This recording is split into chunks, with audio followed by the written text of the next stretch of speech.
Meus irmãos, mantenham em mente que nós não estamos lidando com um texto fácil.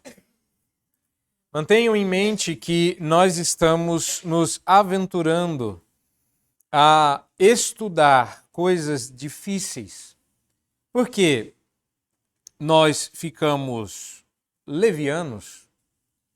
Eu falo de todos nós, porque quando um calvinista vai usar essas verdades para espizinhar um irmão arminiano, se esquece de que o próprio Calvino tinha nomes fortes para se referir a essa doutrina, como desígnio terrível, decreto difícil, deveras difícil e por aí vai. Nós estamos entrando agora numa fase que já não é mais de apresentação dessa doutrina, mas de exploração dela.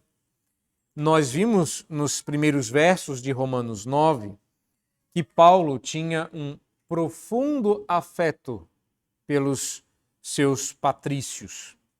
Ele certifica que os seus mais profundos sentimentos e apreço eram verdadeiros na mesma proporção que não redimiam. Não adiantava. Ele podia amá-los com toda a sua força, que isso não ia redundar na salvação deles. Mas por que Paulo está dizendo isso? Porque a salvação deles não dependia nem deles, nem de Paulo. Na verdade, dependia de Deus e de sua eleição. E tal como nós lemos lá em Êxodo, quando Deus fala para Moisés, é Deus mesmo quem diz, eu vos escolhi. Mas Paulo parece ter a mesma impressão que a gente tem ao ler essas histórias de que o povo esquece do seu passado. E Paulo vai relembrar, olha, não é bem assim, essa doutrina não é minha, não sou eu que estou trazendo isso. Vamos lembrar aquilo que foi dito lá atrás. Vamos começar com o nascimento da nossa nação, com os nossos pais fundadores. A história que Moisés escreveu no Gênesis. E o que a gente vê é que de Abraão, passando por Isaac e chegando a Jacó, apesar de Deus usar famílias, apesar dessa ter sido a estrutura que Deus escolheu para viabilizar a sua aliança, sempre foi uma questão de eleição. E agora que nós encerramos a discussão anterior, verso de número 13, Paulo lembra do texto que diz: amei a Jacó, porém me aborreci de Esaú, lá de Malaquias. E a pergunta, eu sei que vocês têm várias, porque se isso é verdade com o nascimento da nação de Israel, você está pensando em você.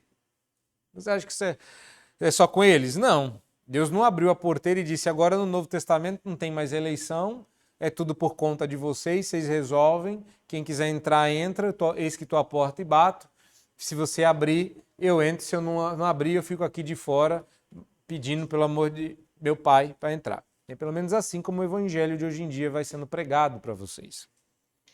Então a pergunta que a gente faz várias perguntas, mas Paulo vai passo a passo. A pergunta que Paulo vai responder aqui, eu ouvi da maneira mais sincera em um sermão. Eu estava evangelizando lá, eu era seminarista da igreja, estava evangelizando uma pessoa que, sabe, aquela que vai, mas nunca mostrou muito cristianismo, vai sem compromisso, vai porque a galerinha está lá, vai porque tem amizade. Aí Deus resolveu despertá-lo e fez isso com um acidente. Ele foi atropelado e quase morreu, teve traumatismo craniano e etc., mas se recuperou. Nesse processo, ele pediu para ser acompanhado mais de perto e o pastor me destacou para acompanhá-lo como eu estava atuando junto aos jovens. E aquilo foi rendendo frutos. Ele voltou, a irmã voltou, a família estava ensaiando um retorno. E aí um dia, aí essa história é engraçada por causa de quem estava pregando. Aí um dia, a gente, como de costume, eu me sentava no banco de trás, eles se sentavam no banco da frente, e o pastor começou a pregar alguma coisa que eu não me lembro, de fato, mas eu me lembro da reação deles. que viraram para mim e perguntaram: ele pode falar isso que ele está falando? Ninguém vai achar ruim que ele está falando isso? E eles estavam embasbacados com o sermão do reverendo Vadislau, que visitava a nossa igreja e que estava pregando alguma coisa da Bíblia. E aí eles ficaram passados. Ninguém vai lá calar a boca desse velho? Olha o que ele está falando. Ele tem o direito de falar o que está dizendo? E essa talvez seja a primeira pergunta que você faça em relação a Deus. Eu amei a Jacó, mas me aborreci de Esaú. E a primeira pergunta é: ele tem o direito de fazer isso? Ele pode fazer isso? Não é injusto que Deus tenha escolhido uns e preterido outros? Por que amou Jacó e não Esaú? Por que ele não deu uma chance igual para todos? Por que o índio na selva, sempre tem um índio na selva que nunca ouviu falar do evangelho? Como se hoje em dia nós não tivéssemos um índio na cidade que também nunca ouviu falar do evangelho e que não é indígena de modo nenhum. Aliás, dependendo da região onde você mora, pode ter 14 igrejas no mesmo bairro, é possível que você ainda assim não tenha ouvido o evangelho. Aí a pergunta permanece: e ele pode fazer isso? Então, depois de Paulo estabelecer a sua tese e a sua base, ele vai antecipar algumas objeções que as pessoas poderiam levantar depois de ouvir especialmente o que está nos versos 11 a 13. Eu começo com eles para então entrarmos nos versos 14 a 18, que são os versos de exposição desta manhã. Paulo havia dito que ainda não eram gêmeos nascidos, nem haviam praticado o bem ou o mal, para que o propósito de Deus quanto à eleição prevalecesse não por obras, mas por aquele que chama, e já fora dito a ela. 2 textos. O mais velho será servo do mais moço, como está escrito: amei a Jacó, porém me aborreci de Esaú. E aí a pergunta nos versos 14 a 18, como se desenrolam: que diremos, pois? A injustiça da parte de Deus? De modo nenhum. Pois ele diz a Moisés: tereis misericórdia de quem me aprover ter misericórdia, e compadecer-me-ei de quem me aprover ter compaixão. Assim, pois, não depende de quem quer ou de quem corre, mas de Deus usar a sua misericórdia.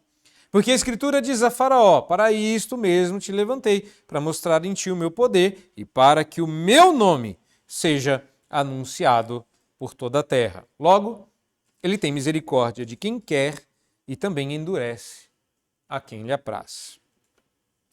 Novamente, meus irmãos, uma vez que nós já oramos e pedimos que o Senhor abençoasse a mensagem, novamente, meus irmãos, eu vou fazer algumas coisas como eu fiz no sermão passado. Romanos 9 é um texto que eu prefiro ensinar do que exortar. Porque a gente tem muita dúvida. E a gente entende, às vezes, isso muito errado ou da maneira errada, né? Entende certo, mas usa para o mal. Então a ideia aqui é explicar e depois destacar algumas lições. Mas alguns detalhes que podem ser explorados nesse texto, que no meu entender não fazem parte do objetivo do apóstolo Paulo, de acordo com a discussão, e a gente está fazendo uma exposição da carta, vão ficar de fora.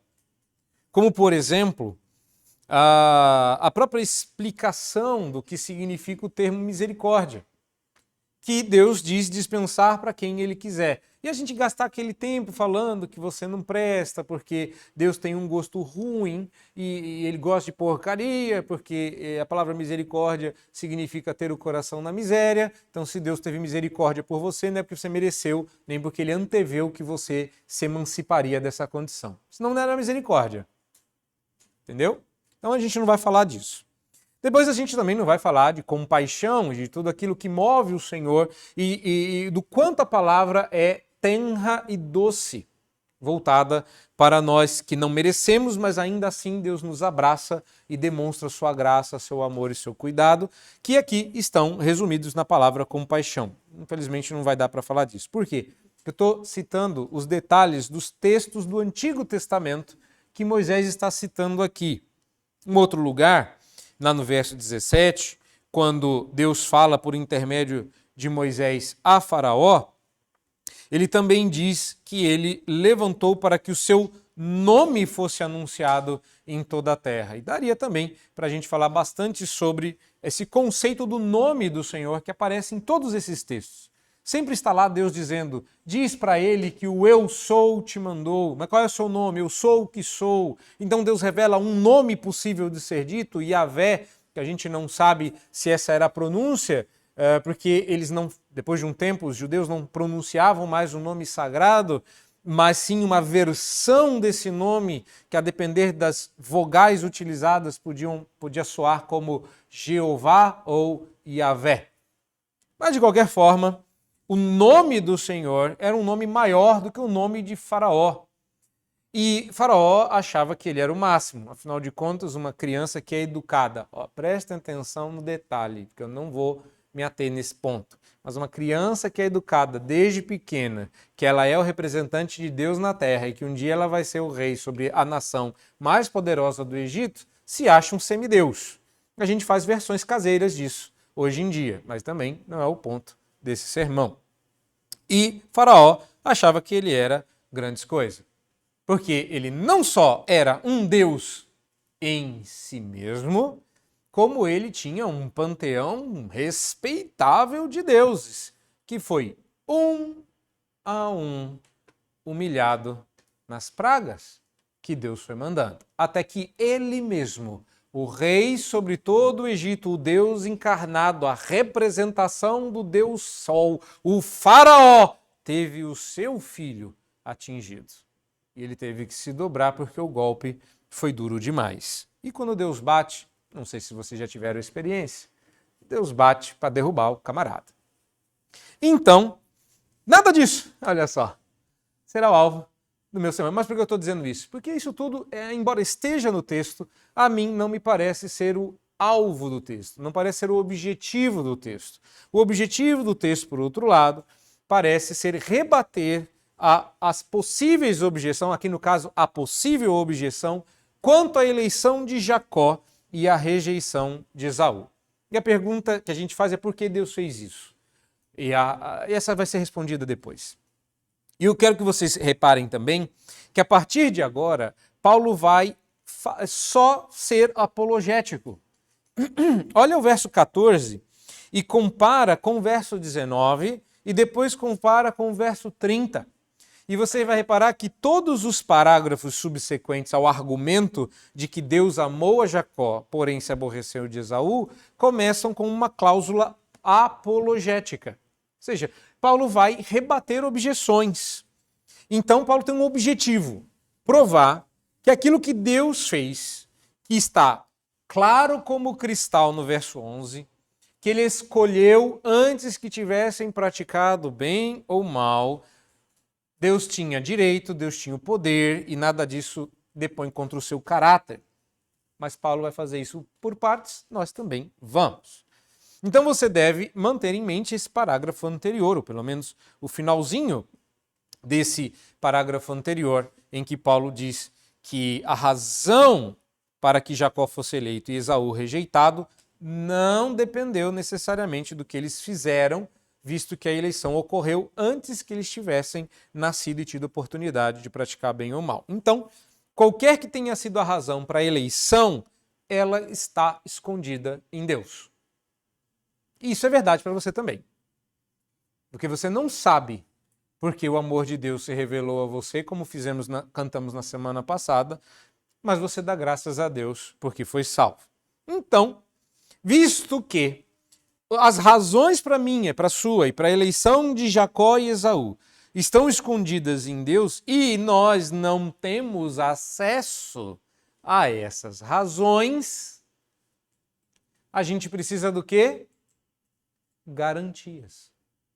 Simples. A gente precisa de garantias. Paulo entende que nós precisamos ter certeza de que, embora a gente não saiba quais razões foram, elas são justas. Ah, mas eu vou confiar em Deus sem saber qual é a razão dele? E que outra alternativa?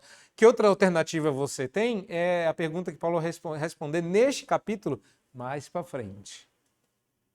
Deixa mais para frente. Eu sei, Paulo vai responder todas as suas perguntas. Muito possivelmente. E a pergunta que abre o parágrafo nesse caso é essa. E ele tem o direito de fazer isso? E ele pode fazer isso? É justo que seja assim? Porque não todos têm a mesma oportunidade para ouvir o evangelho e se converter.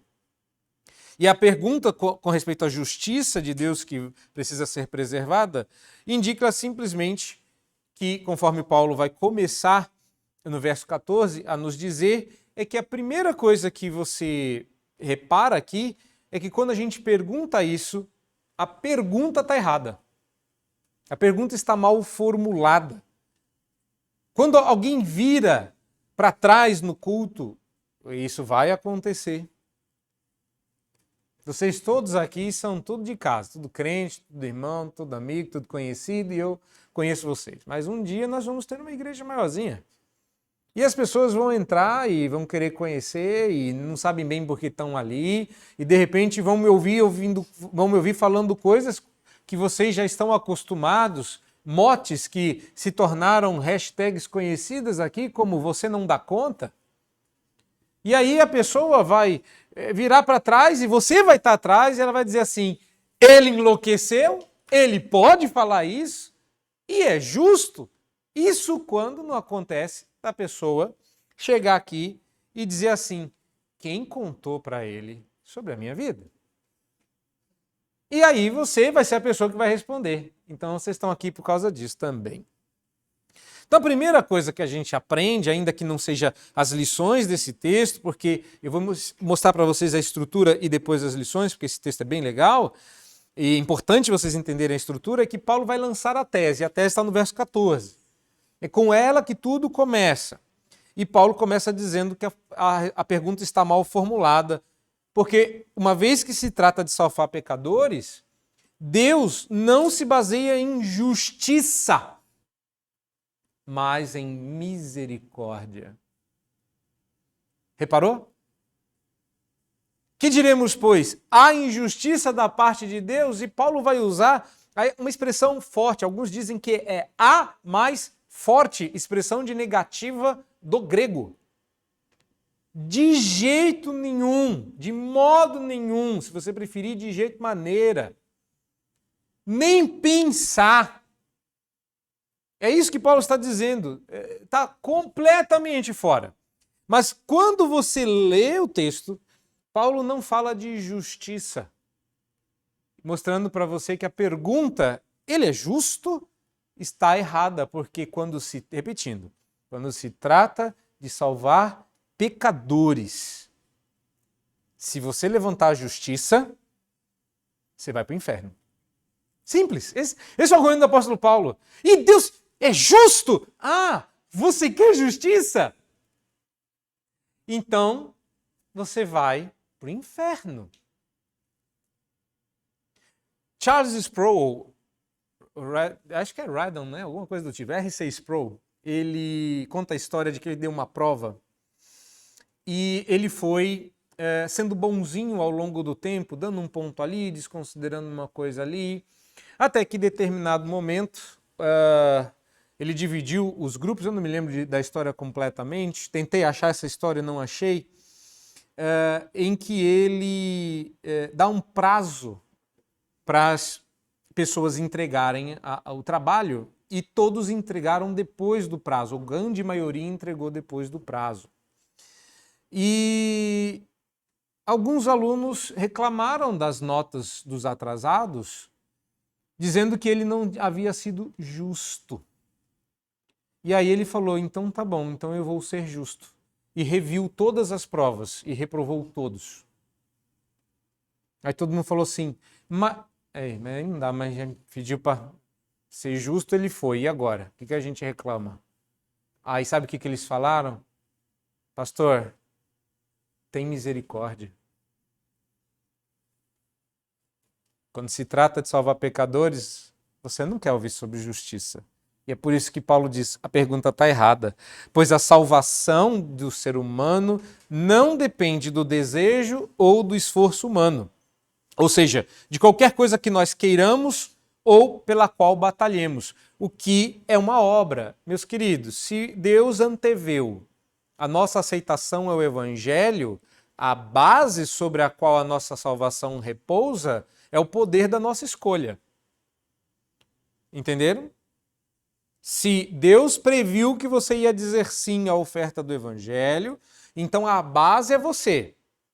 Se Deus ignorou, porque Ele mesmo é quem dispôs a história, qualquer que tenha sido a sua escolha, e resolveu fazê-lo sem que você merecesse, porque nenhum dos dois, nem Jacó, nem Esaú prestavam, mas ainda assim ele resolveu amar um e não outro, ele fez por pura misericórdia.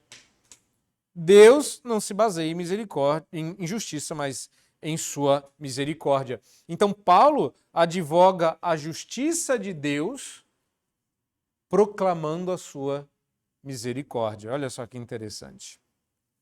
Então Paulo faz a sua afirmação corrigindo o pressuposto da pergunta e na sequência apresenta um exemplo histórico ou exemplos históricos para refutar ou para tornar seu argumento irrefutável e para refutar os próximos argumentos. Aí eu chamo a sua atenção para a estrutura desse texto, para você entender como é que Paulo vai desenvolver esse ponto. Ou seja, do 14 ao 18, Paulo só tem um propósito: mostrar que Deus não é injusto ao amar Jacó e aborrecer-se de Esaú. A palavra aborrecer aí significa o oposto de amor. Não quis, deixou lá. Deixou seguir a vida tal como ele estava. Então, veja bem, o verso 14, então, é o grande tema desses versos. No verso 15, Paulo vai citar Êxodo 33, 19. E no verso 17, Paulo vai citar novamente o livro do Êxodo, agora no capítulo 9, verso 16. Nem precisa ir lá ver, está aqui citado, inclusive, nos seus termos, né? Está aqui citado, como a gente diz em presbitério, sínodo, né? Em seus termos, ou seja, ele não diz está lá em Moisés, ele transcreveu o que estava lá aqui. Então, o que está escrito lá em Êxodo 33, 19? Olha o verso 15. O que está escrito lá em Êxodo 9, 16? Olha o verso 17. Então, Paulo apresentou a tese no verso 14, que é o grande argumento que ele pretende sustentar, e agora, citando esses versículos, ele vai usar uma estrutura que no português não está evidente, que a gente chama de porquê, portanto. Essa é a estrutura.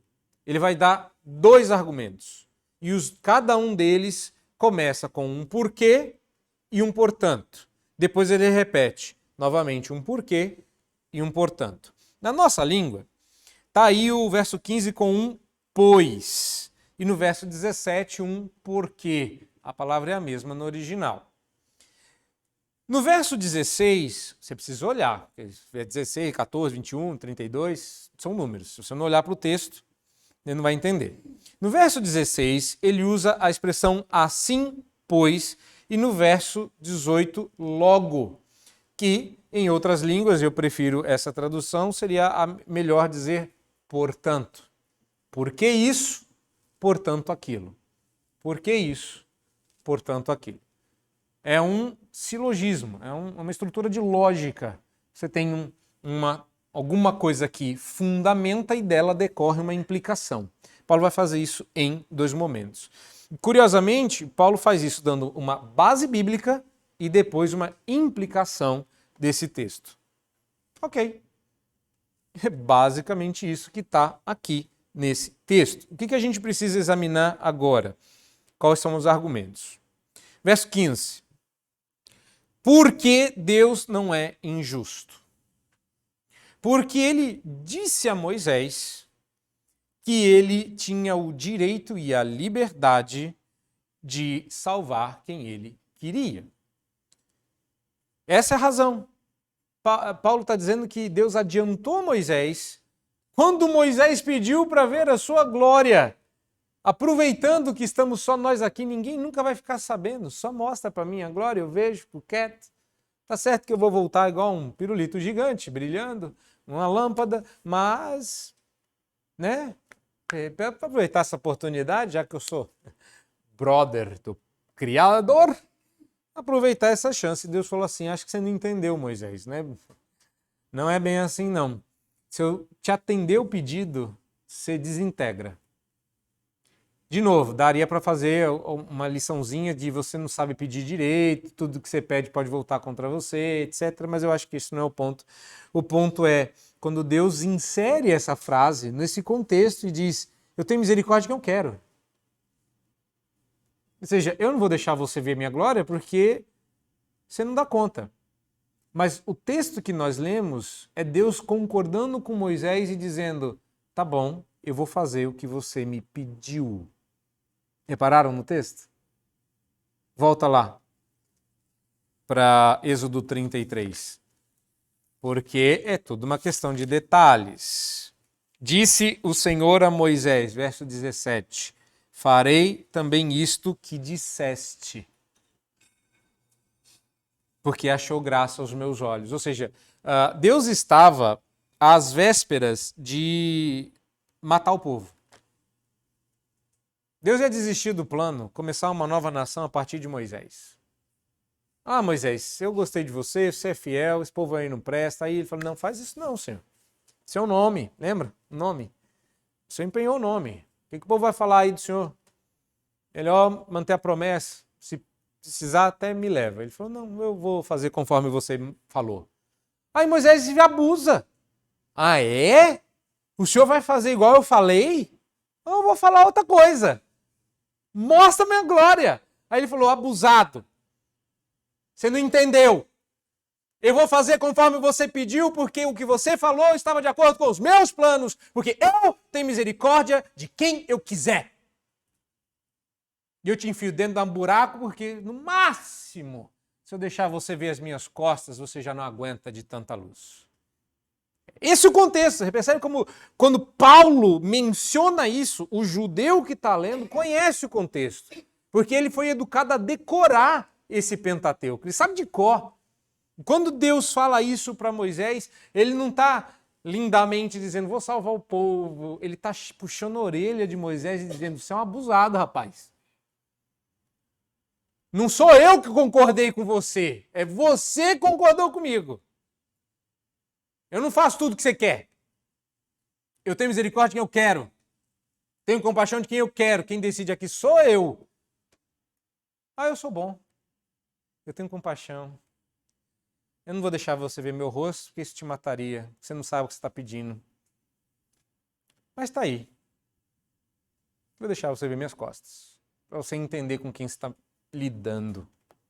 É um texto lindo se você parar para pensar, porque mesmo quando Deus chama a nossa atenção e reprova os nossos abusos, aproveitando que você está naquela vibe de fidelidade, Deus vem atendendo os seus pedidos, que você vai ficando abusado e vai dizendo: aproveita que o Senhor está atendendo os seus pedidos, já inclui esses, aí fala: olha, que não é bem assim que as coisas funcionam. A conclusão do apóstolo Paulo.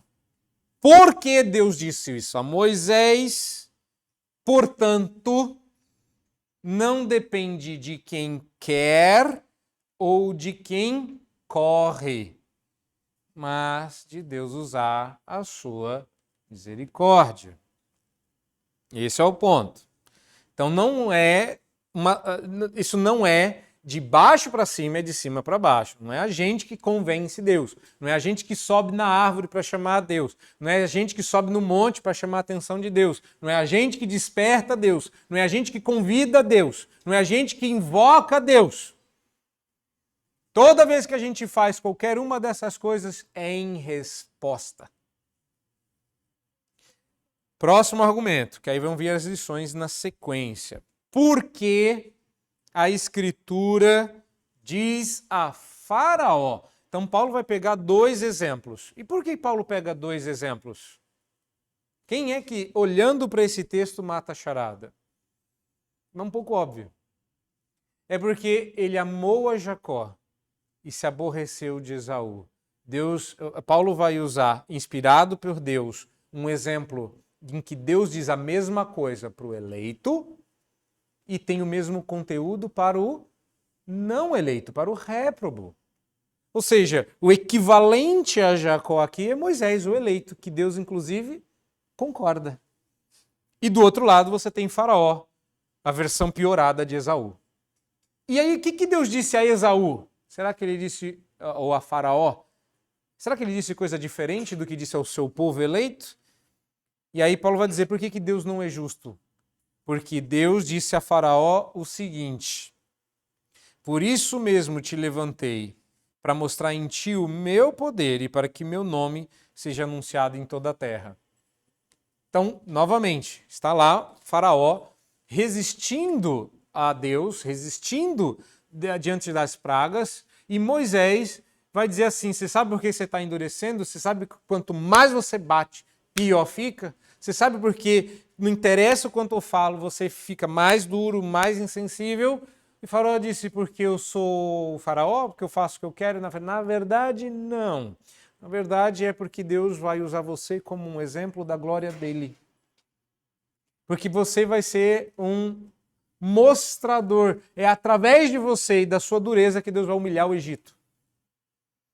Portanto, olha a conclusão que Paulo chega a partir desse exemplo, que é mais conhecido porque vocês já sabem que foi assim que começou a saída do Egito e Moisés dizendo: deixa meu povo ir.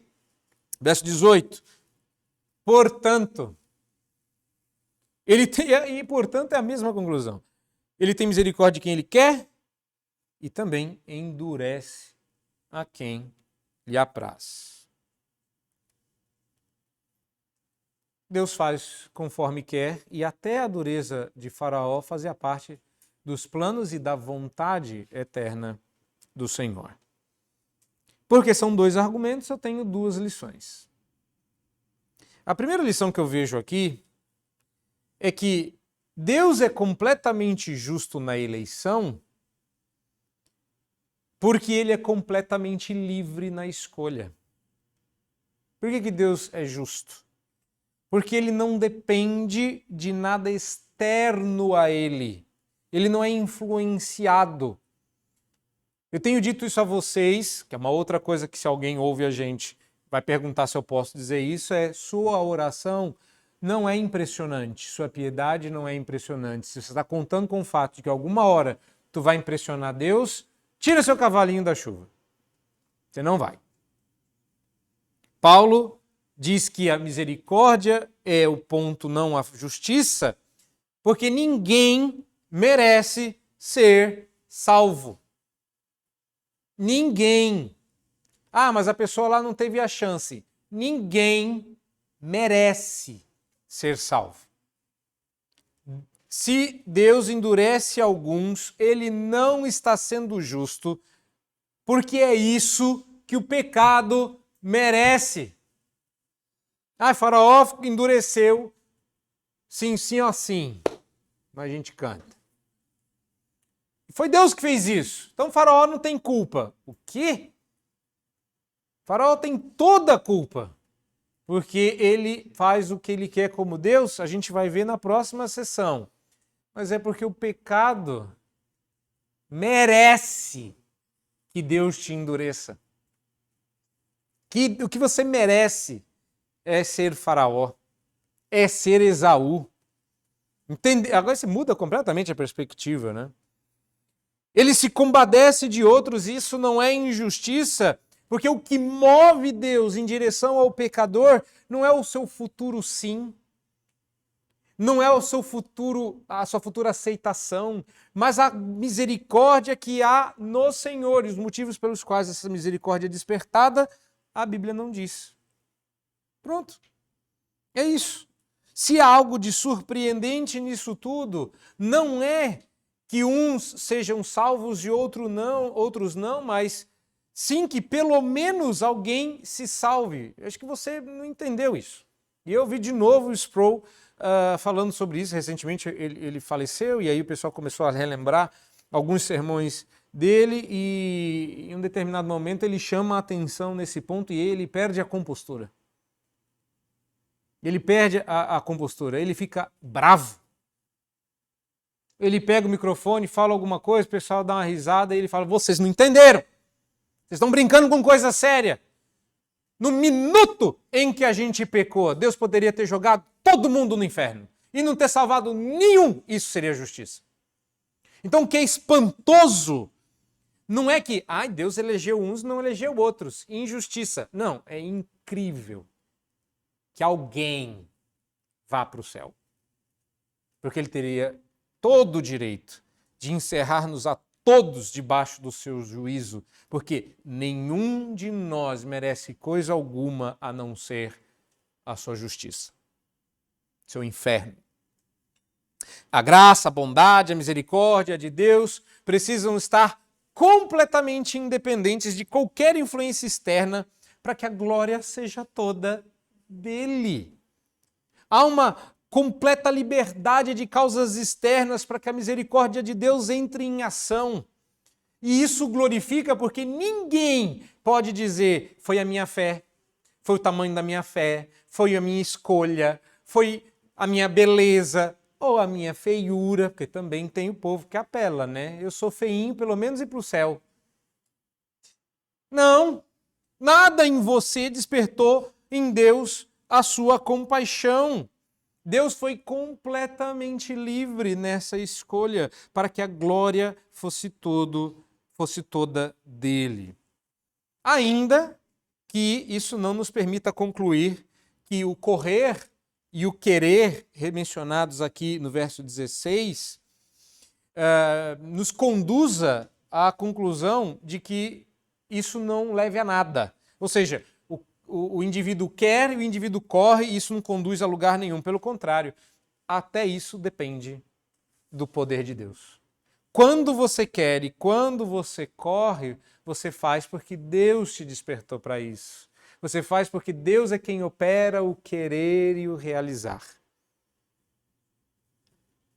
Isso é o que a Bíblia ensina. Mas essa não é a implicação.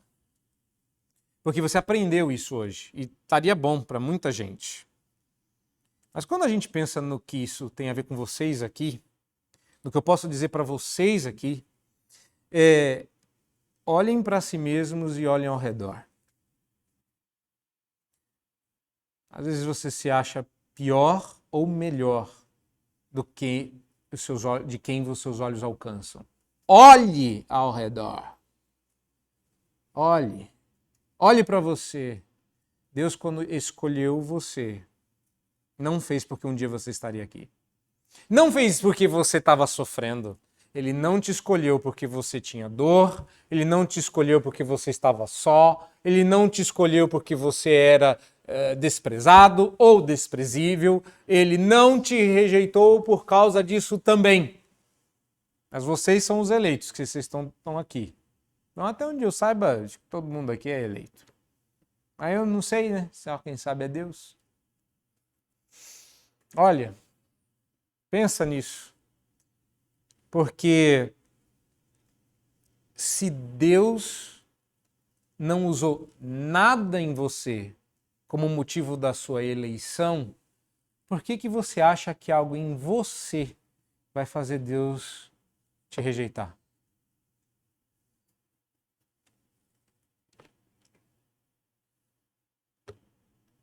E esse pecado Deus não vai perdoar. Você não merecia ser salvo. Se Deus foi completamente livre, nenhuma força externa a Ele decidiu que você seria o eleito dele, que Ele amaria, e através das lentes do sangue de Cristo, Ele diria a você o que Ele disse só a Jesus Cristo: você é meu filho amado em quem eu tenho prazer, porque o prazer dele não está em você, mas nele mesmo. Por que você acha que alguma coisa em você vai fazer ele desistir? Se Deus foi completamente livre para te escolher e nada fora dele muda os seus intentos, então só Ele poderia mudar os seus intentos em relação a você. E a sua misericórdia dura para sempre. Segunda lição. Como é que nós podemos ter certeza de que Deus é justo na sua divina escolha? Segunda lição me parece ser a seguinte: reformule os pressupostos da sua pergunta. O objetivo final da eleição é a glória de Deus. Eu vou dizer isso, vou ensinar, porque depois vem burdoado. Então vamos aprender primeiro.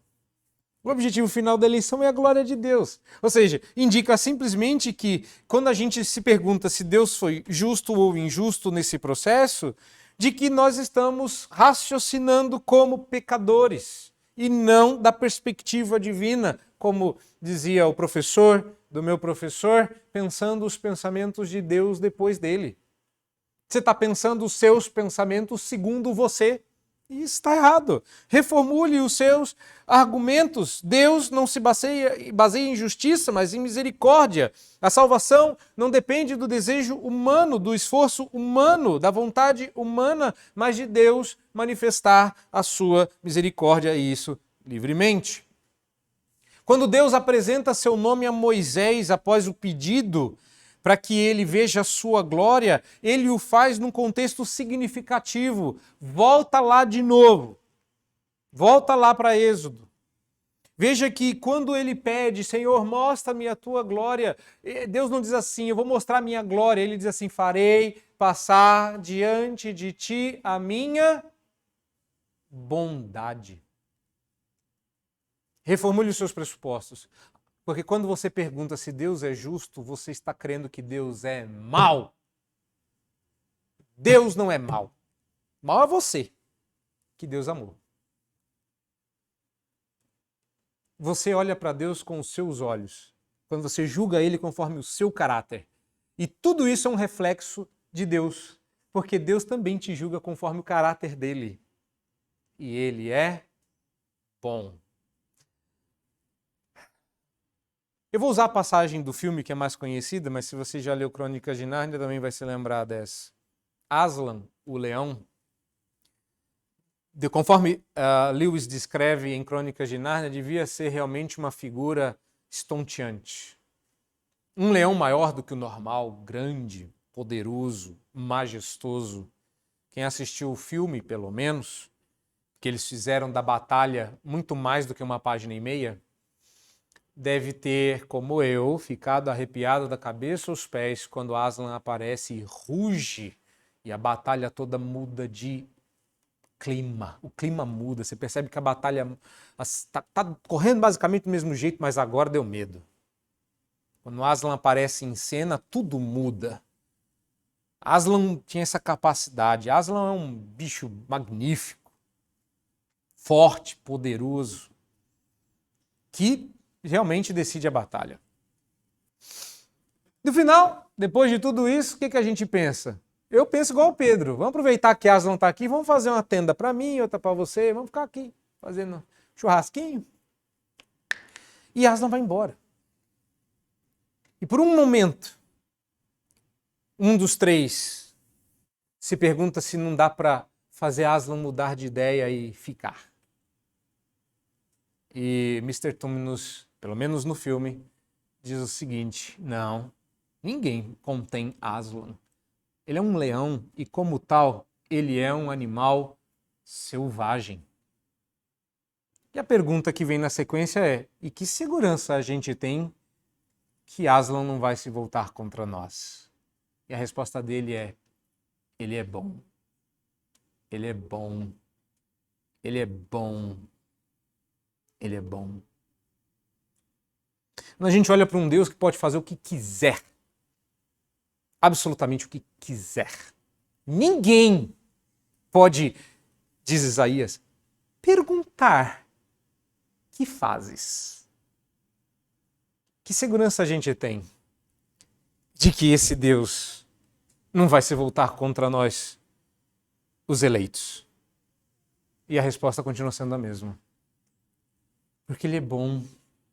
Porque ele resolveu demonstrar para nós, seu povo, sua misericórdia. Porque ele faz passar diante de nós, quando a gente inocentemente pede para ver sua glória, ele deixa a gente ver a sua bondade. E aí ele diz: isso é para você proclamar o meu nome. E ele dá o nome dele, é o nome do Deus da aliança, Yahvé. E na sequência imediata, ele põe Moisés na fenda, e Paulo cita isso em Romanos. Reformule os seus pressupostos. Por quê? Porque agora vamos para a parte prática. Porque você vai ter dificuldades. Esse texto e esse sermão não estão desafiando só o seu intelecto, estão desafiando a sua aceitação, o seu coração. E a parte mais difícil de você aceitar que um Deus que elege e predestina pessoas é aceitar que Ele é bom. Então, quando você duvida disso, duvida da eleição, resiste a essa doutrina, levanta objeções, no fundo, você está questionando a bondade de Deus. Então eu estou convidando você esta manhã a mudar a sua perspectiva, não só em relação à doutrina da eleição, mas com ela ao caráter de Deus. Irmãos, a eleição é uma doutrina digna do nosso louvor. Vocês estão entendendo? Devia ter música cantando isso. Hashtag fica a dica. Mas quantas músicas vocês conhecem que falam sobre eleição? Quantas músicas vocês já viram alguém agradecendo e louvando de joelhos, rosto em terra e glorificando o nome de Deus que resolveu salvar alguém da multidão dos perdidos? Não tem, mas você tem o entra na minha casa, vem aqui, quero me lançar, tô apaixonado, tem um monte de besteira. Isso tem de monte. Mas não tem ninguém que pega Romanos 9 e diz: louvado seja o nome do Senhor, grande é a tua misericórdia. Deus nos salvou para que a sua misericórdia estivesse nos nossos lábios e ela fosse o nosso louvor dia e noite. Reformule seus pressupostos.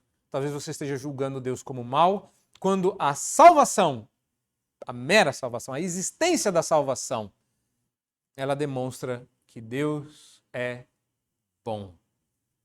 É isso. Então, se você duvida da bondade de Deus, se você acha que de vez em quando, só porque Deus aí está te dando uns tempos difíceis, sei lá, eu consigo pensar em tantos exemplos. Eu fico olhando aqui e fico pensando, qual exemplo que eu vou usar? Posso usar tantos, não é? Eu acho que vocês podem olhar para a própria vida e falar assim, eu sei que não está fácil. E de vez em quando eu acho que Deus é injusto. O que eu fiz para merecer o que eu estou passando? Nasceu. Na verdade. Né? Porque é isso. Você não merece o que você tem de bom. Deus te salvou, você não merece. E louvado seja o nome de Deus por causa disso, porque Ele te elegeu. E a eleição é uma doutrina digna da nossa adoração. Deus seja louvado por causa disso. Amém.